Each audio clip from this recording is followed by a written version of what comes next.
আল্লাহ চাইলে যে কোনো জিনিসের কসম কাটতে পারে, কিন্তু আমরা যদি কখনো কসম কাটতে হয়, আমাদের কসম কাটতে হবে একজনের নামে, তিনি কে? কিন্তু বাংলাদেশে অনেক কিছুর কসম আছে না নেই? কয় কোরআনের কসম কাটা যাবে, কয় কাবার কসম কাটা যাবে, কয় মাথার কসম কাটা যাবে, কয় মায়ের দুধের কসম কাটা যাবে। গাছেপুরে আর কি কসম কাটে বলেন?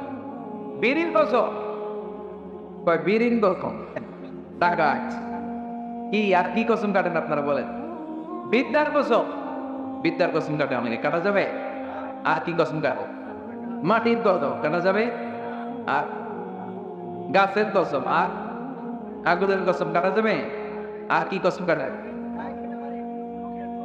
চোখের কসম কাটে, একটা কসমও কাটা যাবে।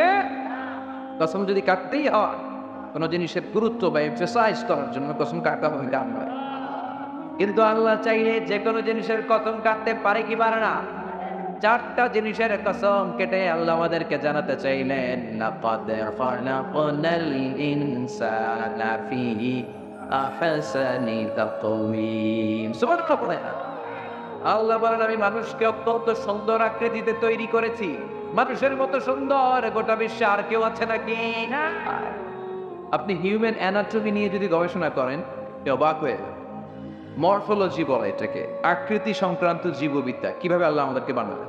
পৃথিবীর সব প্রাণীর মাথাগুলো থাকে নিচে, গরু এমনি আটে না, মাথা নিচু করে ভেবে হাঁটে, কিন্তু আমাদের মাথা, মানুষই একমাত্র প্রাণী যে পায়ের উপর ভর করে, তার স্পাইনাল কর্ড শিরদাঁড়ের উপর দাঁড়িয়ে বাঘের বাচ্চার মধ্যে মাথা উঁচু করে দেওয়া, ঠিক কিনা?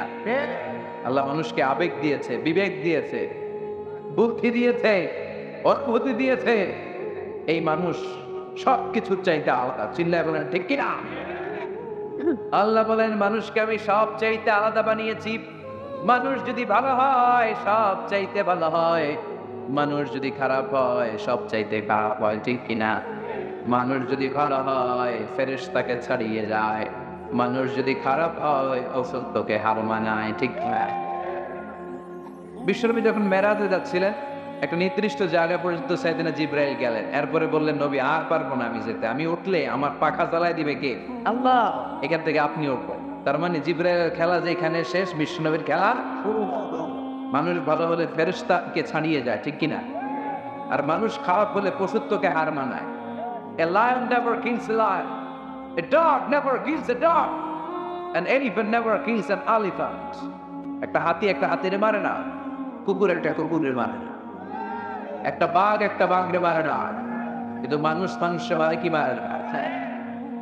শুধু কি মারে? একটা কুকুর আর একটা কুকুরকে 10 টুকরা করে, একটা সিংহ আর একটা সিংহকে 20 টুকরা করে না, কিন্তু মানুষ একটা মানুষকে শুধু নৃশংসভাবে হত্যাই করে না, তাকে 10 টুকরা করে, 20 টুকরা করে, সাদার ভিতরে মারে, খালের মধ্যে ফেলে দিয়ে আসে, আছে না নাই? মানুষ আগুন জ্বালিয়ে জনপদের পর জনপদ জ্বালিয়ে দেয়, বোমা মেরে শহর গুড়িয়ে দেয়। তাহলে মানুষ যদি খারাপ হয়, পশুর চেয়েও ভালো বলে ফেরেশতাদের চেয়েও ভালো, চিল্লায় বলেন ঠিক কিনা? এজন্য আল্লাহ বললেন, লাকাদ খালাকনাল ইনসানা ফি আহসানি তাকওয়িম। আমি মানুষকে অত্যন্ত উত্তম একটা ডিজাইন দিয়ে তৈরি করেছি। সুবহানাল্লাহ। আমাদের কারো চেহারার সাথে কারো চেহারার মিল আছে না? আমার সাথে ওনার মিল আছে না? ওনার সাথে সভাপতি ভাইয়ের মিল আছে না? তার সাথে প্রধান অতিথির মিল আছে না? একজনের চেহারার সাথে আরেকজনের চেহারা মিল খায় না? না। 700 কোটি মানুষ আমরা আছি, একজনের সাথে আরেকজনের মিলে না? কত 700 কোটি ময়রা কবরে বইরা আছে, একটা চেহারার সাথে মিলবে? কত 700 কোটির সামনে আসবে, হিসাব আছে? একজনের চেহারার সাথে আরেকজনের চেহারা মিল হবে না। আবার আল্লাহ বললেন, যেখানে যে অঙ্গটা দেওয়া দরকার ওই জায়গায় ওই অঙ্গ দিল কে? একটু খেয়াল করে দেখেন, আপনার চোখ যদি এইখানে না থেকে পিছনে থাকতো, সুবিধা হইতো না অসুবিধা? খাওয়ার সময় এখানে দেখান, ঠিক কিনা? নাক এখানে না থেকে নিজে পিছনে থাকতো, ঘ্রাণ নেওয়ার জন্য আমরা চোখে দেখি, নাকে শুকি, মুখে ঢুকাই, কি সিস্টেম? আর নাক চোখ পিছনে থাকলে আগে এদিকে দেখাই নিয়ে আসতে হতো। দেখো সুঘ্রাণ আর দুর্গন্ধ, ভালো না খারাপ, এরপরে মুখে ঢুকাও। সুবহানাল্লাহ। কি সেটিং, কি সেটিং দিলেন আল্লাহ! এই দুইটা চোখ মাত্র 2 ইঞ্চি উপরে যদি হইতো, এই চোখটা এদিকে এটা এদিকে, সেজদা দিতে পারতেন? ফুটবল খেলতে পারতেন? বলে হেড দিতে গেলে চোখ দুটো ডিমের মতো পোষ। ঠিক কিনা? এই কান যদি এই বগলের নিচে হইতো, কথা কর, এই কান যদি এই বগলের নিচে হইতো, মাহফিল চলতে কেমনে? এমনে সব মুসল্লিরা এবার হাত তুলেন তো আজকে, এইরকম 2 ঘন্টা এমনি থাকা লাগে। এই কথা বলেন, এরকম তুলে রাখা সম্ভব? সুবহানাল্লাহ কই দেওয়া যায় না। লাকাদ খালাকনাল ইনসানা ফি আহসানি তাকওয়িম।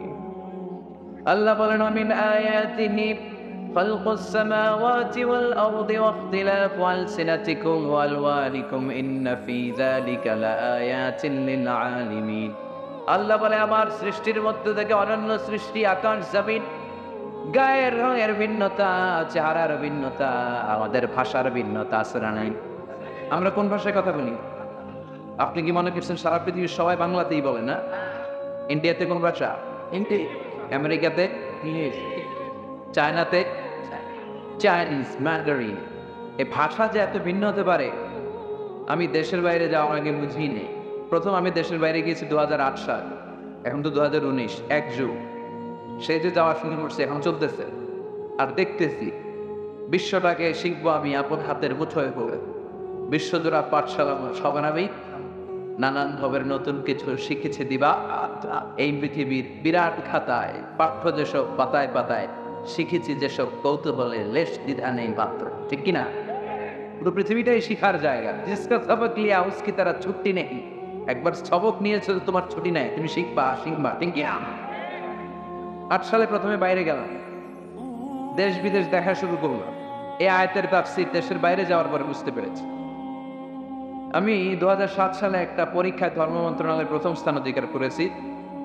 আল Azhar university, the longest, the biggest and the ancient Islamic university ever in the world. পৃথিবীর সবচেয়ে বড়, সবচেয়ে প্রাচীনতম ইসলামিক বিশ্ববিদ্যালয়। ওখানে স্কলারশিপে গিয়েছি। তো কায়রোতে নেমেছি আমরা, কুয়েত থেকে কায়রো ফ্লাইটে। ওখানে আমাদেরকে ফরেন ইন্টারন্যাশনাল স্টুডেন্ট হোস্টেলে নিয়ে যাও। মাগরিবের আজান বল, দেখলাম student of more than 100 nationalities are coming out from their rooms to offer সালাতুল মাগরিব। মাগরিবের সালাতের আজান হলে নামাজ পড়তে 100 দেশের ছাত্র আসতেছে।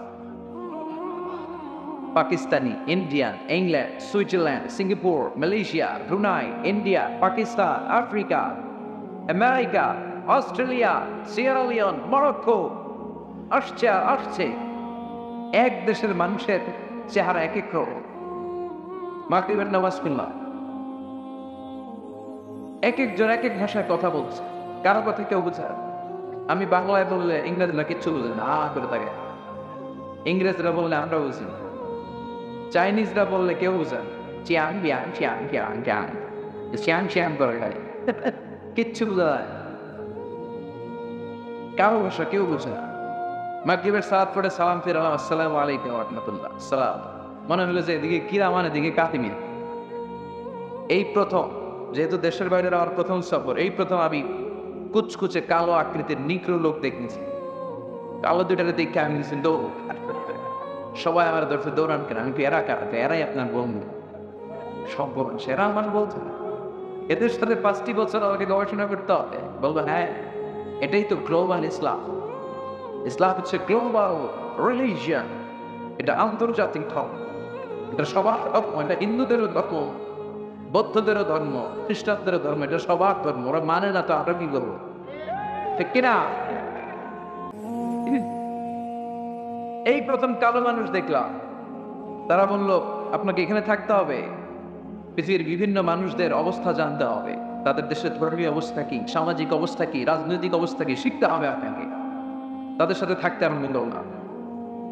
আফ্রিকার ছেলেদেরকে আমি খুব ভয় পেতাম, কুচকুচে কালো চেহারা, হাসি দিলে খালি দাঁত দেখা যায়, দাঁত সাদা, সব কালো, পাতিলার তলা কি কালা, এর চেয়েও কালা। কিছু লোক আছে দেখতে কালো, ভিতরটা সাদা, আছে না নেই? আছে। কিছু লোক আছে দেখতে সাদা, কলিজাটা কালো, এরকম ডাকাইতে আছে না নেই? এক আফ্রিকান ছেলের সাথে আমার বন্ধুত্ব হলো, তার বাড়ি সেনেগালের ঢাকার, তার নাম আব্দুল ফাত্তাহ। সে আমার বলল, মিজান, আমার আব্বা আমার দেশের সেনেগালের সবচেয়ে বড় মুফাসসির কোরআন। আমার দেশের প্রধানমন্ত্রী, প্রেসিডেন্ট নির্বাচনী প্রচারণার কাজে আমার আব্বার দোয়া নিয়ে নির্বাচনী প্রচারণা শুরু করে। বুঝলাম যুগে যুগে কালে কালে দেশে দেশে ক্ষমতায় বসার জন্য ইসলামের তেল মালিশের দরকার আছে না নাই? কাজ হয়ে গেলে সব শেষ। আবার নির্বাচন যখন এই দেশে আসে দেখবেন টুপির কোম্পানির মালিকেরা লালেলা। আমরা যারা সবসময় টুপি পরি, আমরা টুপি কিনতে পারি না, আউট অফ স্টক। নির্বাচনও নেই, টুপিও নেই, ঠিক কিনা? আমার রুমে একদিন আসলো আব্দুল ফাত্তাহ, কুচকুচে কালো চেহারার ছেলেটা, এসে আমার হাতের সাথে হাত ঘষে আর বলে, hey man Mizan, how did you become so wine? আমি এত কালার তুই এত সাদা বিলিং এনে। আমি বললাম, ফাত্তাহ, সাদা তো আমি ইচ্ছা করে হই নাই, আমার সাদা বানিয়ে পাঠিয়েছে কে? তোকে কালো বানিয়ে পাঠিয়েছে কে? আল্লাহ। ফাত্তাহ বলে, সাদা আর কালো আমরা যাই ওই, কেটে দিলে কিন্তু মিজান দুইজনের গা থেকে এক রঙের লাল টকটকে রক্ত বেরোবে। ইসলাম বলে কালো হাত হলে তো বাইরে কেবল, ভিতরে সবাই সমান রাঙ্গা, ঠিক কিনা? There is no difference between black and white, upper and lower, between the rickshaw puller and prime minister, between the member of the parliament and factory worker. Everyone is totally equal, completely equal, 100% equal in the eyes of Islam till Lebanon, ঠিক কিনা? প্রধানমন্ত্রী আর ঠেলাওয়ালায় কোনো পার্থক্য নাই, member of the parliament, রিক্সাওয়ালায় কোনো পার্থক্য নাই, কার বাড়ি কুমিল্লা কার বাড়ি নোয়াখালী এটা পার্থক্য নাই, কার গায়ের চামড়া সাদা কাটটা কালো কাটটা লাল কোনো পার্থক্য নাই। ইন্না আকরামাকুম ইনদাল্লাহি আতকাকুম। কিয়ামতের দিন যার অন্তরের ভেতরে আল্লাহর ভয় থাকবে সেই আল্লাহর কাছে সেরা, ঠিক কি না? এজন্য আল্লাহ বললেন, লাকাদ খালাকনাল ইনসানা ফি আহসানি তাকওয়িম। মানুষকে আমি চমৎকার আকৃতিতে তৈরি করেছি। কথাটা কার? আমাদের চেয়ে সুন্দর কেউ আছে? আমরা সবচেয়ে শ্রেষ্ঠ, আমরা আশরাফ হই। এজন্য ফেরেশতারাও আমাদেরকে সেজদা দিতে বাধ্য হয়েছে, ঠিক কিনা? আমি মাটির আদমকে প্রথম সৃষ্টি করিয়া ঘোষণা করিয়া দিলে শ্রেষ্ঠ বলিয়া, তাই তো নূরের ফেরেশতা করে আদমকে সেজদা, তাই তো নূরের ফেরেশতা করে আদমকে সেজদা। সবার চেয়ে সম্মান দিলে মাটির আদমকে। পড়ে আল্লাহু আল্লাহু, শেষ করা তো যায় না গে তোমার গুণগান। সুবহানাল্লাহ পড়েন। আল্লাহ বললেন, মানুষকে আমি সুন্দর করে বানিয়েছি। আপনি খেয়াল করলে বুঝবেন, চোখের ডিজাইন, চোখ নিয়ে কথা বলতে গেলে তো অনেক সময় কানের এই যে এয়ার ক্যানেল, এয়ার ড্রাম, আউটার ইয়ার, মিডল ইয়ার, ইনার ইয়ারে প্রসেসিং করে ইলেকট্রিক্যাল সিগন্যালের মাধ্যমে ট্রান্সমিট হয়ে কিভাবে আমরা সাউন্ড ওয়েভ, শব্দ তরঙ্গগুলো শুনি। 2 মিলিমিটার ডায়োমিটারের ছোট্ট চোখ দিয়ে কেমন করে হিউম্যান আইজ কে identify more than 10 million colours. 10 মিলিয়নেরও বেশি ধরনের রং আমরা চোখ দিয়ে শনাক্ত করলাম। 206টা হাড্ডির বীজ দিয়ে আল্লাহ হিউম্যান অ্যানাটমি বডি বানিয়েছে। সব জায়গায় বাঁকা করা, এই যে এটা পার করা যায়, এইটা করা যায়, এইটা করা যায়, হাতের কোন টুইস্ট করা যায়। টুইস্ট করা না গেলে ক্রিকেট যারা খেলো বল করতে পারতা? এখন কত বল, লেগ স্পিন, অফ স্পিন, গুগলি বল, বেঞ্চ বল, আসা নেই, কেমনে মারে, এমনে মারে, এমনে মারে। তো এই টুইস্ট করতে পারার কারণে কিন্তু আমরা এটা পারি। সুবহানাল্লাহ।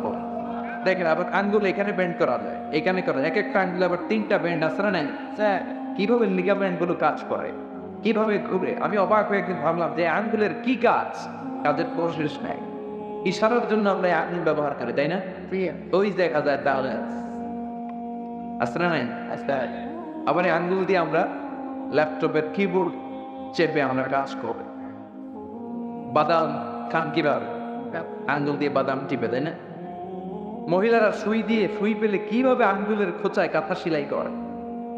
ব্রেইনের যে সার্জারি গুলো আছে ফিজিশিয়ানরা করে, ব্রেইনের সূক্ষ্মাতি সূক্ষ্ম অপারেশন গুলো এই নিডল ইউজ করে সুই দিয়ে ডাক্তাররা করে আঙ্গুলের খোঁচা। আবার পোলাপানরা আঙ্গুলের খোঁচা দিয়ে ক্যারামেল হয়, আচ্ছা নেন।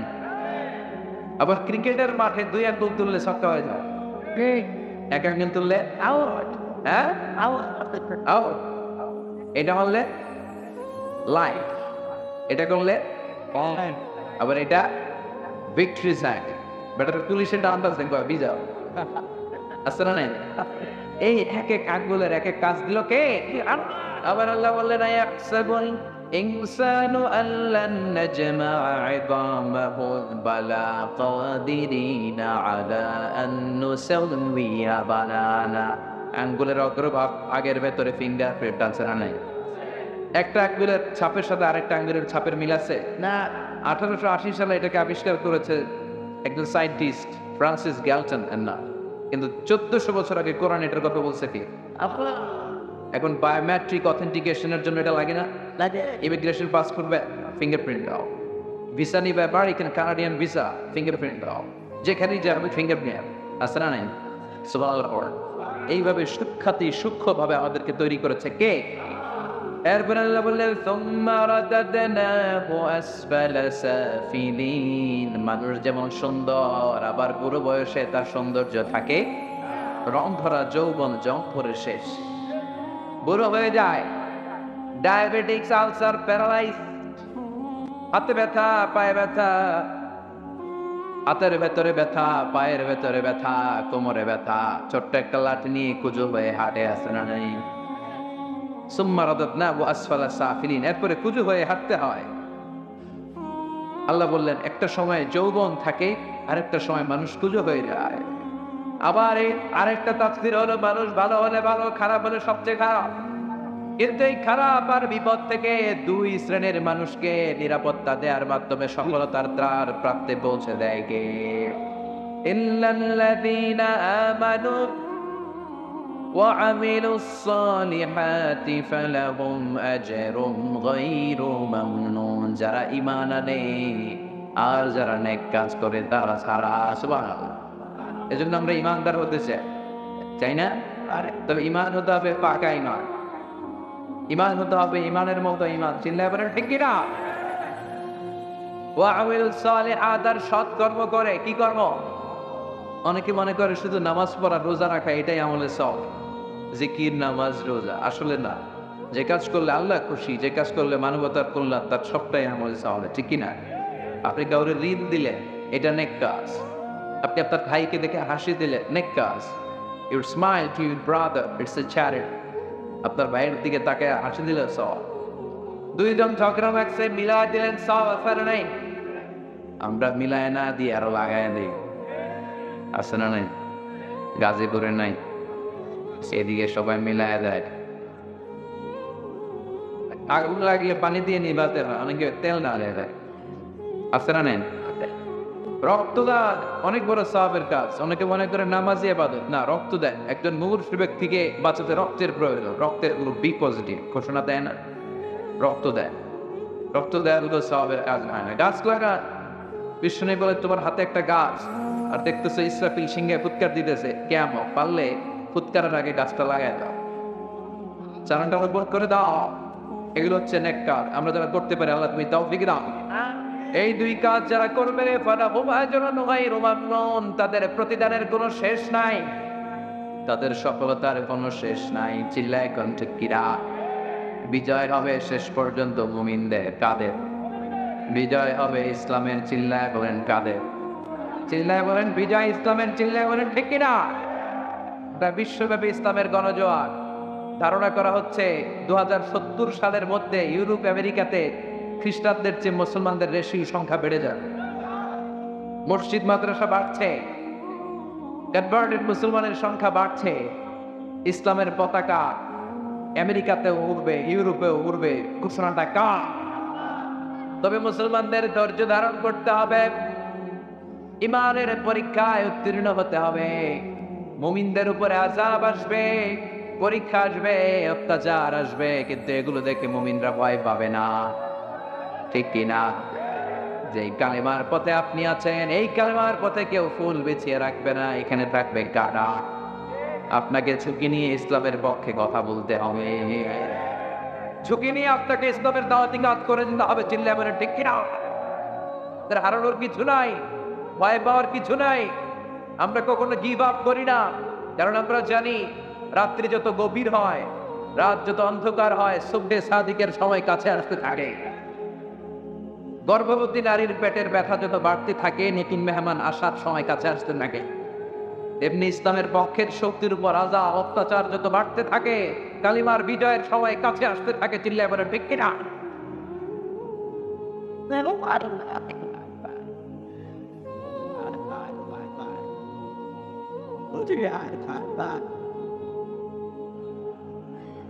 এটা ইসলামের নেচার। ইসলাম যখন কোণঠাসা, ওই কোণঠাসার পরে চলে আসে ইসলামের বিজয়। এক এক কারবালার পর এক এক ইসলামের বিজয় আছে না নেই? মাজলুমের রক্ত যদি জমিনে পড়ে, ওই মাজলুমদের হাতে জমিনের ক্ষমতা দান করে দেয় কে? এজন্য সে আল্লাহ বললেন, ইল্লাল্লাযীনা আমানু, ঈমান আনতে হবে, আমিলুস সালিহাত, নেক কাজ করতে হবে, ফালাহুম আজরুন গায়রু মামনুন, তাহলে তাদেরকে প্রতিদান দিবে কে? কামা ইউকাযযিবুকা বা'দু বিদ্দীন আলাইসাল্লাহু বিআহকামিল হাকিমিন। ও নবী, কে এরপর তোমাকে মিথ্যা প্রতিপন্ন করে আর তুমি বলো আমি কি শ্রেষ্ঠতম বিচারক নই? শ্রেষ্ঠতম বিচারক কে? আল্লাহ। সব বিচারপতির বড় বিচারপতি কে? বিচারপতিরও বিচার কিয়ামতের দিন আছে না নাই? দুনিয়াতে যে বিচারগুলো আপনারা পান নাই, কিয়ামতের দিন ওই বিচারগুলো করে দিবেন কে? আহকামুল হাকিমিন। বিশ্বনবী বললেন সূরাতুত তিন ওয়াজ যাইতুন যে তেলাওয়াত করবে, করতে করতে ৮ নম্বর আয়াত পর্যন্ত যখন আসবে আর পড়বে আলাইসাল্লাহু বিআহকামিল হাকিমিন, ফালিয়াকুল, সে যেন পড়ে বালা, মানে অবশ্যই, ওয়া আনা আলা যালিকা মিনাশ শাহিদিন, আল্লাহ আমি সাক্ষ্য দিলাম আপনি শ্রেষ্ঠ বিচারক। ঠিক কিনা? আল্লাহ put a question to the audience. আল্লাহ শ্রোতাদের সামনে প্রশ্ন রেখে দিয়েছে। আল্লাহ বলতে চাচ্ছে, ও গোলাম বল, আমি কি শ্রেষ্ঠ বিচারক নই? আল্লাহ কি শ্রেষ্ঠ বিচারক নয়? সেদিন বিচার হবে, সেদিন হবে ফাইনাল খেলা। কি খেলা? চিল্লায় বলেন কি খেলা? We are waiting for the final game. আমরা সেই ফাইনাল খেলার অপেক্ষায়। আপনার জায়গা মেরে একজন খাইছে, বিচার পান নাই, একেবারে বিচার আছে না নাই? আপনার উপর জুলুম করেছে, বিচার পান নাই, বিচার আছে না নাই? অন্যায় ভাবে আপনাকে অপদস্থ করা হয়েছে, সেদিন বিচার করবেন কে? আবু জাহল দেখলো যে যারাই বিশ্বনবীর কণ্ঠের তেলাওয়াত শুনে তারাই কালিমা পড়ে মুসলমান হয়ে যায়। আবু জাহল ঘোষণা দিল, আবু জাহল হচ্ছে মক্কা প্রেসিডেন্ট, মক্কা শহরের ঘোষণা দিল, খবরদার কেউ মুহাম্মদের কণ্ঠের তেলাওয়াত শুনতে যেতে পারবে। তার কর্মীদেরকে সে পাঠিয়ে দিল, যাও সামনে হজের মৌসুম, হজ করার জন্য যে সমস্ত হাজিরা আসবে, মক্কার প্রতিটি ঠোকার গেটে দাঁড়িয়ে দাঁড়িয়ে বলবা আমাদের শহরে নতুন এক পাগল এসেছে, নাম মুহাম্মদ। যারাই তার কণ্ঠের তেলাওয়াত শুনে তারাই পাগল হয়ে যায়। নাউজুবিল্লাহ। হজ করতে আসতো, খেজুর খাও, জমজমের পানি খাও, নামাজ পড়ো, মুহাম্মদের কাছে যেও না। যতগুলো হাজি এসেছিল কেউ বিশ্বনবীর নাম জানতো না। কর্মীদের কাছে প্রথম শুনি। আর মানুষের একটা অভ্যাস হচ্ছে আল ইনসানু হারিসুন আলা মা মুনিআ, মানুষের যেটা করতে নিষেধ করা হয় বেশি, ওইটা মানুষ করে বেশি। সবাই তোদেরকে বলে দিল, খবরদার নতুন এক পাগল আসছে, মুহাম্মদ যায়ও না। হাজিরা মনে মনে কেউ ওদিকে আগে যাও, ঠিক কিনা? তা আবু জাহেল লুকিয়ে লুকিয়ে বিষ্ণুনবীর কণ্ঠে তেলাওয়াত শুনতে। রাত্রিবেলা বিষ্ণুনবীর অভ্যেস ছিল সারাদিন যে আয়াতগুলো নাজিল হয়েছে রাত্রিবেলা বিষ্ণুনবী রিভাইজ করতেন। আর আবু জাহেল, উতবা, সাইবা এগুলো শুনতে হতো বিশ্বনবীর ঘরের চারদিকে দাঁড়িয়ে লুকিয়ে। বিশ্বনবীর তেলাওয়াত শেষ হলে সবগুলো দিত দৌড়। ফিরে যাওয়ার রাস্তা থাকতো একটা, সবার সাথে সবার দেখা। একদিন সবার সাথে সবার দেখা হলো। আবু জাহেল বলে, কিরে তোরা আসলি কেন? সবাইকে আবু জাহেল, তুই এলি কেন? একে অপরকে দোষ দেয়। আবু জাহেল বলে, যাই মিশে মিশে, সবাই যেহেতু অপরাধ করেছি, চল কালকে থেকে আর কেউ আসবো না। সবাই ওয়াদা কর, শপথ কর, আর দস্তখত দে, সিগনেচার দে যে যারা আসবে তাদের মাথার চুল কামিয়ে মক্কার বাজারে আলকাতরা মাখিয়ে বাজারে বাজারে উড়ানো হবে। সাইন দে সবাইকে। আবু জাহেল, দুই নেতা, দুই আগে। আবু জাহেল সিগনেচার করেছে, উতবা, সাইবা, ওয়ালিদ ইবনে মুগীরা সবাই সিগনেচার করেছে, কাল থেকে কেউ যাবে না। দিন গড়িয়ে রাত আসে, বিশ্বনবীর তেলাওয়াতের সময় হয়েছে, আবু জাহেলের তেলাওয়াত শোনার প্যারা উঠছে। সিরিয়াল যারা দেখে, সিরিয়ালের একটা পেইন আছে না? যখনই সিরিয়াল, তার আধা ঘন্টা আগেই পেইনটা ওঠে, হায় হায় সব কাজ বা আমার সিরিয়াল কই, সিরিয়াল মানে দেখতে হবে, ঠিক কিনা? তো আবু জাহেল টসিং এন্ড টার্নিং, এপাশ ওপাশ করে আর মনে মনে কয়, হায় হায় একটু পরেই শুরু হয়ে যাবে আমার সিরিয়াল। আহা কি মধুর কণ্ঠের তেলাওয়াত, না গেলে তো মিস হয়ে যাবে। মনে মনে ভাবে, আজকে যে দবক দিছি কেউ যাবে না, আমি যাই। সুবহানাল্লাহ পড়ে। উতবা, সাইবা, ওয়ালিদ ইবনে মুগীরা সবার একই চিন্তা। আবু জাহেল আজকে যেই ভাষণ দিছে কেউ যাবে না, আমি কেন যাব, আমি যাই। এই ভেবে সব যে হাজির। চারদিক দিয়ে সবাই বসে বসে বিশ্বনবীর তেলাওয়াত শুনতে শুরু করছে না। বিশ্বনবী যখন তেলাওয়াত শেষ করলেন সবগুলা দিছে দৌড়। ফিরে যাওয়ার রাস্তা কয়টা? আজকেও দেখা সবাইকে ঘিরে আবু জাহেল ঘিরে আবু জাহেলকে তোরাইছিস কে? ওরা বলে তুই আসছো কে? গুতাগুতি আসছে না নাই? এই ঘটনা বলার উদ্দেশ্য হচ্ছে বিশ্বনবীর কণ্ঠে কি পরিমাণে সুর ছিল, না জানি কি সুরের ঝংকার তুলে তেলাওয়াত করতে আমার প্রিয় নয়, ঠিক কিনা? সূরাতুত তিন কোন নামাজে পড়বে? আরো জোরে বলে। আল্লাহ এখানে 3 জাইতুনের কসম কেটেছেন। খেয়াল রাখবেন প্রিয় ভাইরা, যত জায়গায় কসম তত জায়গায় আল্লাহ ওয়াও ব্যবহার করে। কি ব্যবহার করে? ওয়াও। এটা কসমের ওয়াও, ওয়াও আল কসামিয়া। আমরা যে ওয়াও বলে ওইটা না, আমরা কিছু দেখলেই ওয়াও, পোলাপানরা এখন ওয়াও বলে না, আছে না? এই ওয়াও না, এটা হচ্ছে ওয়াও আল কসামিয়া। যত জায়গায় কসম কেটেছে তত জায়গায় ওয়াও ব্যবহার করেছে। আল্লাহ সময়ের কসম কেটেছে, যুগের কসম কেটেছে। কি বলেছে? ওয়াল আসর। ওয়াও আসর নাই। আল্লাহ এখানে তিনের কসম কেটেছে, আল্লাহ বলেছে ওয়াক্তিন। ওয়াও আসর নাই।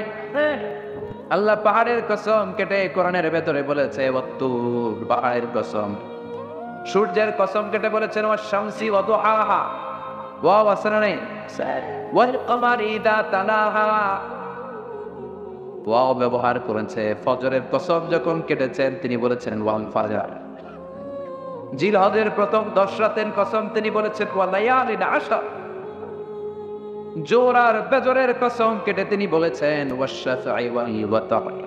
সুবহানাল্লাহ পড়ে।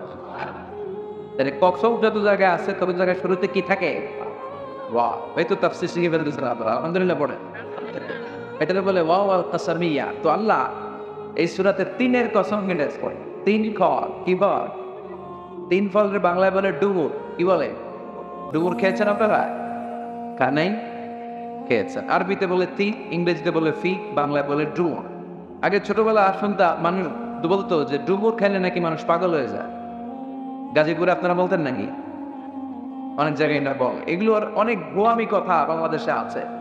ছোটবেলায় শুনতাম বলতো যে পরীক্ষার দিন সকালে ডিম খেয়ে গেলে পরীক্ষায় ডিম পাওয়া যায়। ভুয়া কথা। আমি আজীবন ডিম খেয়ে পরীক্ষায় গেছি আর সব পরীক্ষায় পাস। কোনদিন তো আমি লাড্ডু গুড্ডু হইনি আস। ভুয়া কথা না? ছোট বাচ্চাদের বলবে যে ডিম খেলে কিছু হয় না। সুবহানাল্লাহ পড়ে। এরপরে অনেক জায়গায় বলে যে জট কলা, মানে জোড়া কলা আছে না, কলা দুইটা একসাথে লেগে থাকে।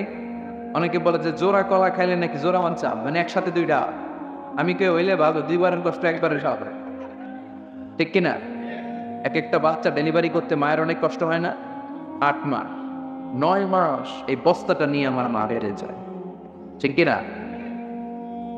কত যে কষ্ট হয়েছে আমার মায়ের। নর্মাল প্রসেসে একজন মা যখন বাচ্চা ডেলিভারি করে তার যে কি পরিমাণে পেইন সহ্য করতে হয় আপনি কল্পনাই করতে পারবেন না। চিকিৎসা বিজ্ঞান বলে একজন সুস্থ মানুষ 45 ইউনিট পেইন, মানে 45 ইউনিট ব্যথা এট এ টাইমে সহ্য করতে পারে। ব্যথার তীব্রতা যদি 45 ইউনিটের বেশি হয় তাহলে লোকটা হয় বেহুশ হবে, নয় মরে যাবে। আমার আর আপনার মা আমাদেরকে জন্ম দিতে যে পৃথিবীর আলো দেখাতে যে 57 ইউনিট প্লাস 57 ইউনিটেরও বেশি পেইন সহ্য করেছিল, যেটা কোনো অ্যাক্সিডেন্টে দেহের 20টা হাড্ডি একসাথে ভেঙে গেলে যত ব্যথা তার চেয়েও বেশি ব্যথা। এজন্য বিশ্ব নেই বলতেন লাও কাতাআতা জিলদাক, তোমার এই চামড়াটা কেটে কেটে যদি মায়ের পায়ের 2টা জুতা বানিয়ে দাও, ছোটবেলা যে মায়ের বুকের দুধ খেয়েছো এক ঢোক দুধের সৌদা দায়ী হবে না, ঠিক কিনা? মায়ের এক ধার দুধের দাম কাটিয়া গায়ের চাম, বাপস বানাইলে ঋণের শোধ হবে না, এমন দরদি ভাবে কেউ ভাবে না আমার মা, ঠিক কিনা? আল্লাহ আমাদের মা যাদের বেঁচে আছে হায়াত দারাজ কর, যারা মা আল্লাহ তাদের কবরগুলোর জান্নাত বানাও। আল্লাহ বললেন ওয়াত্তিনি ওয়াজ্জাইতুনি ওয়া তুরি সিনিন ওয়া হাযাল বালাদিল আমিন। আল্লাহ বললেন 3 ফলের কসম। কোন ফল? 3 ফল। ডুমুর। এই ডুমুর ফলের অনেক উপকারিতা। এই 3 ফল আমাদের দেশের 3 আর আরব দেশের 3 ডুমুরের পার্থক্য আছে। আরব দেশে ব্ল্যাক 3 হোয়াইট 3 দুইটাই হয়। হোয়াইট তিন যেটা খুব মিষ্টি, এটা খেলে, তিন ফলের সেদ্ধ রস খেলে ডায়াবেটিস ভালো হয়ে যায়। আমাদের অনেকের ডায়াবেটিস আছে না, বাংলাদেশের জাতীয় রোগ এখন ডায়াবেটিস। ঘরে ঘরে ডায়াবেটিস আছে না, নেই ইনসুলিন আছে না, নেই আল্লাহ যাদের ডায়াবেটিস তারা আপনারা এই তিন ফল খান। অনেক মায়েদের ইররেগুলার পিরিয়ড হয়, অনিয়মিত মাসিক, যারা তিন ফলের সেদ্ধ রস খাবে তাদের মাসিক নিয়মিত হয়ে যায়। সুবহানাল্লাহ আসতে বলেন। এটা খেলে দেহের মধ্যে স্ট্রেংথ এন্ড স্ট্যামিনা বাড়িয়ে দেয় কে? এই তিন ফল জান্নাতের ফল, তিন গাছ জান্নাতের গাছ। The tree of fig is the tree of paradise and heaven. سيدنا آدم وحواء الله بلن ولا تقربا هذه الشجرة فتكونا من الظالمين. ও আদম হাওয়া জান্নাতে ঘোরো, নাচ নেয়ামত খাও, যেটা মন চায় নাও, যেটা মন চায় খাও, কিন্তু খবরদার এই নিষিদ্ধ একটা গাছের কাছে যেও না। ফল খাও তো দূরের তো, কাছেও যেও না। কিন্তু সাইয়েদনা আদম আলাইহিস সালাম এই আদেশের কথা ভুলে গেলেন, শয়তানের ওয়াসওয়াসায় পড়ে খেয়ে ফেললেন। ঠিক কি না? ওয়ালাকাদ আহিদনা ইলা আদম মিন ক্বাবলু ফানাসিয়া ওয়া লাম নাজিদ লাহু আজমা। আমি আদমকে স্পেশাল একটা আদেশ করেছি, কিন্তু আমার আদেশ পালনটা আদম ভুলে গিয়েছে। আদেশ পালনের ব্যাপারে আদমকে আমি দৃঢ়চিত্ত পাই নাই, খেয়ে গেছে। শয়তানের ওয়াসওয়াসায় খাওয়ার সাথে সাথে সাইয়েদনা আদম আর হাওয়া আলাইহিস সালামের জান্নাতের ড্রেস খুলে খসে পড়তে আরম্ভ করেছে, আপনারা নেকেট হতে শুরু করেছে। শয়তানের কাজ জান্নাতেও যা ছিল দুনিয়াতেও তা। শয়তানের মিশন হচ্ছে মানুষের দেহ থেকে কাপড় খোলা, ঠিক কিনা? শয়তানের কাজ হচ্ছে আমাদেরকে অশ্লীলতা শেখানো, উলঙ্গ বানানো, বেহায় পড়া শেখানো। যে শয়তান জান্নাতে আমাদের আদি পিতা মাতাকে উলঙ্গ করেছে, সে শয়তান এখনো আসেন নাই, এখনো নারীদের দেহ থেকে পোশাক কমাইতে শুরু করছে। আচ্ছা নাই আমার মায়েরা বোনেরা, এই হেজাব আপনারা বাদ দিবেন না। এই হেজাবকে ফরজ করেছে কে? আমার মায়েরা, যাদের কানে আপনার আওয়াজ যায়, মনে রাখবেন এই হেজাব আপনার অধিকার, এই হেজাব আপনার অহংকার, এই হেজাব আপনার আভিজাত্যের প্রতীক। চিল্লায় বলেন ঠিক কিনা? নারী স্বাধীনতা, নারী স্বাধীনতা বলে যারা বক্তব্য দেয়, গলা ফাটায়, ওদের কথায় কান দিবেন না। ওরা নারী অধিকারের কথা বলে ঠিক, কিন্তু নারীরা ওদের কাছে বেশি নির্যাতিত। যারা নারী আন্দোলনের কথা বলে, ঘরে যেয়ে দেখেন ওদের ঘরের কাজের মেয়েগুলোই বেশি নির্যাতিত হয়। ওরাই লোহা গরম করে কাজের মেয়েদের পিঠের ভেতরে ছেঁকা দেয়। ওরা সুযোগ পেলে ধর্ষণে সেঞ্চুরি করতে দ্বিধাবোধ করে না। ওদের কাছে নারীদের সম্মান, ইজ্জত নিরাপদ নাও। নারীদের সম্মান, ইজ্জতের নিরাপত্তা দিয়েছে ইসলাম। এজন্য শয়তানের মিশন জান্নাতের মধ্যে যেটা ছিল, দুনিয়ার মধ্যেও সেটা আছে না? দুনিয়া তো নারীদের পোশাক বাড়তেছে না, কমতেছে। ভয়ঙ্কর ভয়ঙ্কর পোশাক এই দেশে আছে না? পোশাকের নাম কি? পাখি। আর কি আছে? পিরোনালা। আর কি আছে? আছি আমরা এরকম জামানায়, লাজ শরম গেছে আড়াই, পাতলা শাড়ির বাবা, পাখি ড্রেস, লেহেঙ্গা পোশাক দেখে নারীর লাজে মরে যাই। হায় হায়, আছি আমরা এরকম জামানায়, লাজ শরম গেছে আড়াই। ঠিক কিনা? আমরা লজ্জা শরম হারাতে চাই না। আমরা চাই আমাদের নারীরা হেজাব করুক, ঠিক কিনা? আমরা চাই না কোনো নারী ইফটিজিং এর শিকার হোক, কোনো নারী ধর্ষিতা হোক। আল্লাহ দুই পক্ষকেই বলেছে, পুরুষকেও বলেছে চোখ না হও, নারীকেও বলেছে শালীন পোশাক পর, ঠিক কিনা? সাইয়েদনা আদম আলাইহিস সালাম আর হাওয়া আলাইহিস সালাম শয়তানের ওয়াসওয়াসায় পড়ে নিষিদ্ধ গাছের ফল খাওয়ার সাথে সাথে জান্নাতের পোশাকগুলো নিচে নামতে শুরু করলো, উলঙ্গ হয়ে যেতে লাগলো। লজ্জা স্থান থাকার জন্য জান্নাতের ডানে বায়ে দৌড়াতে লাগলো।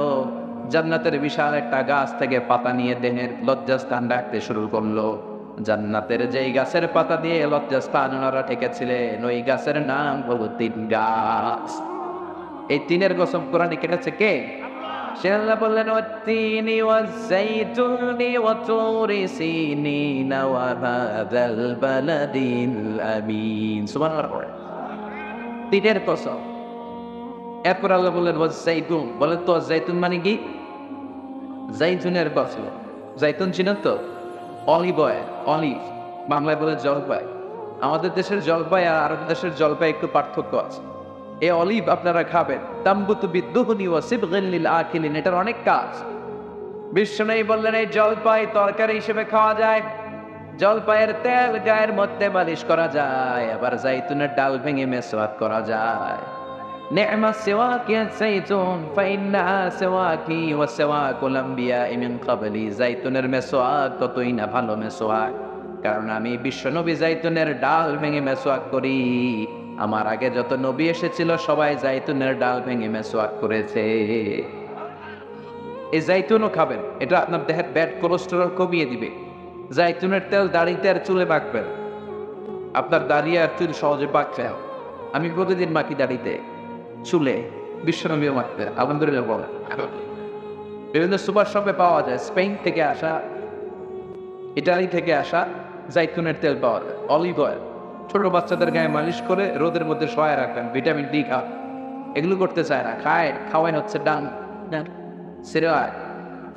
অনেক মায়েরা বুকের দুধ খাওয়াতে চায়, মায়ের পেটে প্রথম ব্রেস্টে যে দুধটা আসে এটাকে বলে শাল দুধ। এটার ভেতরে আল্লাহ বাচ্চার জন্য প্রথম ফ্রি টিকা রেখে দিয়েছে। বাচ্চার জীবনের প্রথম টিকা হচ্ছে মায়ের দুধের ভেতরে। আল্লাহু আকবার পড়ো, খাওয়াতে চায় না। সেজন্য জাইতুন নিজেও খাবেন, বাচ্চাদেরকেও খাওয়াবেন। জাইতুনের তেল গায়ে মালিশ করলে চামড়ার যে কুচে যাওয়ার ভাব এটা রোধ হবে, চকচক করবে চেহারা। আলহামদুলিল্লাহ পড়েন। এজন্য আল্লাহ তিন এবং জাইতুনের কসম কাটলেন, এরপরে বললেন ওয়াতুরি সিনিন, তুর পাহাড়ের কসম। সুবহানাল্লাহ পড়ে। তুর পাহাড়ের নাম শুনছেন? এই পাহাড়ে কোন নবী উঠতো? মুসা আলাইহিস সালাম। 2228 মিটার উঁচু, মিশরের সবচেয়ে উঁচু পাহাড়। এই পাহাড়ের উপরে মুসা আলাইহিস সালাম তাওরাত কিতাব পেয়েছেন। কি পেয়েছেন? তাওরাতের কিতাব তিনি এখান থেকে পেয়েছেন। মিশরের সবচেয়ে উঁচু পাহাড়, আমি নিজে এই পাহাড়ের চূড়ায় 2 বার উঠেছি। 3 ধর্মের লোকদের জন্য এটা পবিত্র জায়গা, 3 ধর্মের লোকদের জন্য এটা তীর্থস্থান। খ্রিস্টানরাও ওঠে, ইহুদিরাও ওঠে, আমরাও উঠি। মাঝরাতে উঠতে হয়, কারণ 10টা-11টার পরে আর তুর পাহাড়ের উপর থাকা যায় না। সূর্যের আলোতে পাহাড় গরম হয়ে যায়। ফজরের সময় যে পৌঁছলাম, আমার জীবনে এত কষ্ট কখনো হয়নি যে কষ্ট হয়েছে তুর পাহাড়ের চূড়ায় উঠতে। ফজরের সময় উঠে ফজরের সালাত করলাম, দোয়া করলাম। এই তুর পাহাড়ের কসম কোরআনের ভেতরে খেয়েছে কে? এরপরে রব্বুল আলামিন বলেন ওয়াহাদাল বালাদিল আমিন, এই নিরাপদ শহরের কসম। সুবহানাল্লাহ। এই নিরাপদ শহর দ্বারা উদ্দেশ্য হচ্ছে মক্কা শহর। কোন শহর? সবাই বলেন কোন শহর? এই মক্কা শহরের আগের নাম হচ্ছে বাক্কা। মক্কার আগের নাম কি? ইন্না আউওয়ালা বাইতিন ওয়াদিআ লিন-নাস লাল্লাযী বিবাক্কাতা মুবারাকা। মক্কার আগের নাম বাক্কা, পরে হয়েছে মক্কা। সুবহানাল্লাহ। এটা এমন একটা জায়গায় অবস্থিত, ওখানে আল্লাহ পৃথিবীর প্রথম ঘরটা স্থাপন করেছে। ওই ঘরের চারদিকে 4টা কর্নার আছে, এক পাশে একটা কর্নার আছে, এটাকে বলে ব্ল্যাক স্টোন কর্নার। হাজার আসওয়াদের পাথর আছে, যেই পাথরে চুমু দিলে পাথরটা ওই চুমু দানকারীর সব গুনাহ টেনে নিয়ে যায়। কিয়ামতের দিন আল্লাহ এই পাথরকে 2টা ঠোঁট দিবে, চোখ দিবে, একটা মুখ দিবে। এই পাথরটা দাঁড়িয়ে দাঁড়িয়ে কে কে এই পাথরে চুমু দিয়েছিল দাঁড়িয়ে দাঁড়িয়ে আল্লাহর কাছে সুপারিশ করব। আল্লাহর জন্য যাওয়ার তৌফিক দেয়। আর জোরে বলেন আমিন। আল্লাহ বলেন এই শহরটা এমন শহর, যেই শহরের মাঝখানে আমি কাবা ঘর বানালাম। এই কাবা ঘরকে কেন্দ্র করে প্রতিদিন আরশের উপর থেকে 120টা রহমত নাজিল হয়। কয়টা? সবাই বলেন 60 লিত তাইফিন, 60টা রহমত যারা তাওয়াফ করে চারদিকে তাদের জন্য। আর 40 লিল মুসাল্লিন, 40টা রহমত যারা নামাজ পড়ে তাদের জন্য। ওয়াল 20 লিন নাযিরিনা ইলাল কাবা, আর বাকি 20টা রহমত যারা নামাজও পড়ে না, তাওয়াফও করে না, শুধু কাবার দিকে তাকিয়ে থাকে। সুবহানাল্লাহ পড়ে। বিষ্ণু বলতেন মক্কা তো আহাব্বুল বিলাদ ইলাইয়া, এই মক্কা শহর আমার কাছে সবচাইতে প্রিয় শহর। যে রাতে বিশ্বনবী লুকিয়ে হিজরতের রাতে মক্কা থেকে মদিনায় যান, মক্কার দিকে ফিরে ফিরে তিনি চোখের পানি ছাড়ে। বিশ্বনবী বলেন এই মক্কা থেকে যদি কাফির মুশরিকরা মানে বের না করে দিত, মক্কা থেকে কোনোদিন আমি বের হতাম না। এই মক্কা বিশ্বনবীর জন্মস্থান। বিশ্বনবী জন্মগ্রহণ করেছে কোন শহরে? যারা হজ উমরা করতে গিয়েছেন দেখবেন যে বিশ্বনবীর জন্মস্থানের ওই জায়গায় সৌদি গভর্নমেন্ট একটা মাকতাবা বানিয়েছে। মাকতাবা মানে কি? লাইব্রেরি। ওখানে গেলে ফ্রিতে বই দেয়, আপনি যেই ভাষার হন না কেন ওই ভাষার কোরআনের অনুবাদ দেবে আপনার ফ্রি। সুবহানাল্লাহ পড়ে। আর তার পাশেই বিশ্বনবীর জন্মস্থানের পাশেই হচ্ছে আবু জাহেলের জন্মস্থান। এখানে কি হ্যাঁ, বিশ্বনবীর জন্মস্থানে গেলে ফ্রি ফ্রি বই পাওয়া যায়, আবু জাহেলের জন্মস্থানে গেলে ফ্রি ফ্রি দুর্গন্ধ পাওয়া যায়, ঠিক কিনা? আর বাঙালি হাজি সাহেবরা সৌদিতে গেলে আগে ওইটা বুঝে আবু জাহেল টয়লেট করুন যাইয়া বড়া দিয়ে আসবে আগে। প্লেন থেকে জেদ্দা এয়ারপোর্টে নাইমাই আবু জাহেলের লেট্রিন কই। লোকরা বলে আরে এই সবে মাত্র তো জেদ্দা এলে, আপনি মক্কায় হজ উমরা করতে যাবেন, তাওয়াফটা অফ করে মাথার চুল চেষে আপনি হোটেলে বিশ্রাম নেবেন, তারপরে না যেয়া নাইমাই আবু জাহেলাই হোক। আহা, গোটা বিশ্বব্যাপী বিশ্বনবীর জন্য আমাদের বুক ভরা ভালোবাসা আর আবু জাহেলের প্রতি আমাদের ঘৃণা আছে না নাই? এর কারণ আবু জাহেল হচ্ছে সন্ত্রাসীদের নেতা, ও হচ্ছে কুখ্যাত সন্ত্রাসী আর জঙ্গি, আর বিশ্বনবী হচ্ছে মুজাহিদ। সব নবীরা হচ্ছে মুজাহিদ, আর এই নবীদের নবুয়তের কাজে যারা বাধা দিয়েছে এক একটা জঙ্গি। মুসা আলাইহিস সালাম মুজাহিদ, জঙ্গি হচ্ছে ফেরাউন। ইব্রাহিম আলাইহিস সালাম মুজাহিদ, জঙ্গি হচ্ছে নমরুদ। আপনারা যারা কোরআনের পক্ষে আপনারা এক একটা মুজাহিদ, আর যারা ইসলামের বিপক্ষে ওরা সন্ত্রাস আর জঙ্গি আর গডফাদার চিল্লায়। আমরা জিহাদের পক্ষে, আমরা সন্ত্রাসের বিপক্ষে। আমরা ইসলামের পক্ষে, আমরা জঙ্গিবাদের বিপক্ষে। অনেকে জেহাদ আর সন্ত্রাসকে একসাথে গুলায় ফেলে, জেহাদ আর জঙ্গিপনাকে মিলায় ফেলে। জেহাদ এক জিনিস, জঙ্গি আরেক জিনিস। জেহাদরে খরচ করছে কে? আর জঙ্গিবাদরে হারা করছে কে? পৃথিবী থেকে জঙ্গিবাদকে মুছে দেওয়ার জন্য আল্লাহ জেহাদকে খরচ করেছে। সুবহানাল্লাহ পড়েন। এজন্য আমরা কি জঙ্গি হব না মুজাহিদ হব? আরো জোরে বলেন জঙ্গি না মুজাহিদ? বিশ্ব নয় বলতেন এই জায়গাটা এমন জায়গা, এই জায়গাটা হলো মাসাবাতান লিন্নাস, ওয়া ইয জাআলনাল বাইতা মাসাবাতান লিন্নাসি ওয়া আমনা। আমি এই কাবাটাকে সব মানুষের মিলন কেন্দ্র বানিয়েছি। সুবহানাল্লাহ। জুমার দিন প্রায় 10 লক্ষ লোক এই কাবার চারদিকে জুমার নামাজ পড়ে। আমি 2017 সালে গিয়েছিলাম উমরায়, গত বছর হজ করে আসছি, এবং অনেক মানুষের সাথে যাদের সাথে আমার গত 10 বছর ধরে দেখা হয় না, ওই কাবার চত্বরে দেখা হয়েছে। কারণ আল্লাহ নিজে ঘোষণা দিয়েছেন মাসাবাতান লিন্নাস, মানুষের মিলন কেন্দ্র। ওখানে গেলে মানুষের সাথে মানুষের দেখা হয়। কাবা ঘরে যখন আজান হয়, কাবা ঘরের চারদিক থেকে, হোটেলগুলো থেকে মানুষ পঙ্গপালের মতো কাবার দিকে ছুটতে থাকে। কম সুবহানাল্লাহ, আল্লাহু আকবার, আল্লাহু আকবার, আল্লাহু আকবার,